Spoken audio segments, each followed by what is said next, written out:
The shifting signals late today from the president and the White House when it comes to honoring an American patriot, Senator John McCain. The flag atop the White House had been lowered after his death, but then it was raised again. And the president was repeatedly asked today by our reporter, do you have any words about John McCain? The president said nothing.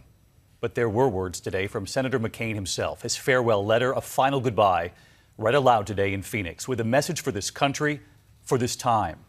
And then late this afternoon, the White House, amid mounting pressure, lowering the flag again.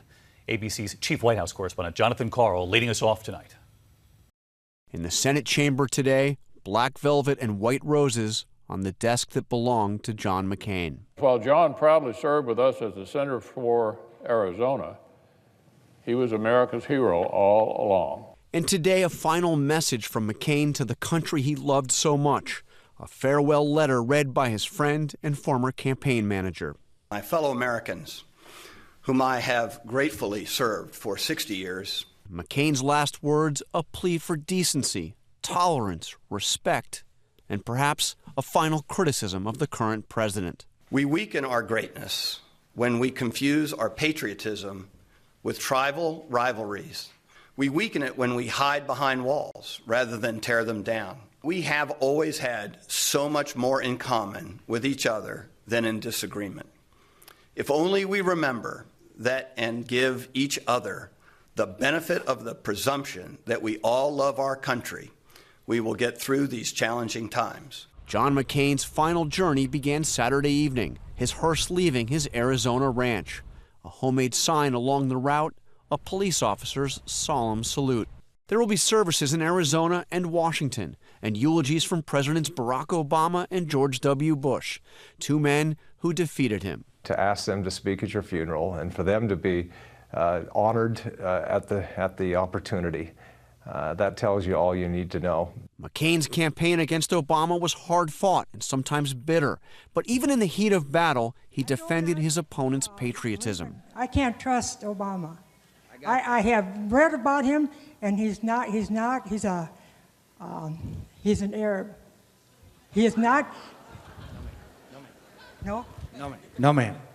He's a decent family man, citizen that I just happen to have disagreements with on fundamental issues, and that's what this campaign is all about. He's not. Thank you. Thank you. Among the many former political rivals paying tribute now, Hillary Clinton. He knew that the Senate couldn't work if we didn't work together. Conspicuously absent among those praising McCain's legacy, President Trump, who infamously suggested McCain was not a war hero because he was captured. I like people that weren't captured. In one of his final votes, McCain voted no on the president's bill to repeal Obamacare. After McCain died, the president nixed the idea of putting out a statement of praise, instead issuing a short tweet expressing his deepest sympathies to the McCain family. The White House flag was lowered to half-staff late Saturday, but raised again just over 24 hours later. Today, I tried to get the president to say something, anything about McCain. Mr. President, any thoughts on John McCain? Mr. President, any thoughts on John McCain, sir? A short while later, I tried again. Mr. President, do you have any thoughts on John McCain? Do you have any thoughts at all about John McCain? Do you believe John McCain was a hero, sir? Nothing at all about John McCain. And then the American Legion called on the president to lower the White House flag again. I asked the president about that. Still no answer. Why won't you say anything about John McCain? And tonight, a reversal from the president, ordering the flag to be lowered once more, saying, quote, despite our differences on policy and politics, I respect Senator John McCain's service to our country. All right, so let's get to John Karl live at the White House. And John, the flag at the White House had been lowered to half-staff at the news of Senator McCain's passing, then raised again, even as flags across the Capitol remain lowered. Now tonight, as you just reported, it's been lowered again amid this pressure. What's going on here? Who's behind this, and what are your sources telling you?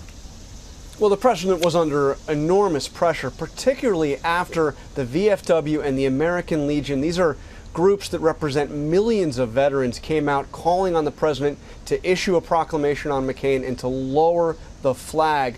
They were under enormous pressure to do so. The president will not be speaking at any of the memorial services this week for McCain, but the McCain family had made it clear even before the senator died that the president was not invited. So what you will see, David, is Vice President Pence speaking at a service for McCain memorial in the Capitol on Friday. John Carl leading us off from the White House. John, our thanks to you. Hi, everyone. George Stephanopoulos here. Thanks for checking out the ABC News YouTube channel. If you'd like to get more videos, show highlights, and watch live event coverage, click on the right over here to subscribe to our channel. And don't forget to download the ABC News app for breaking news alerts. Thanks for watching.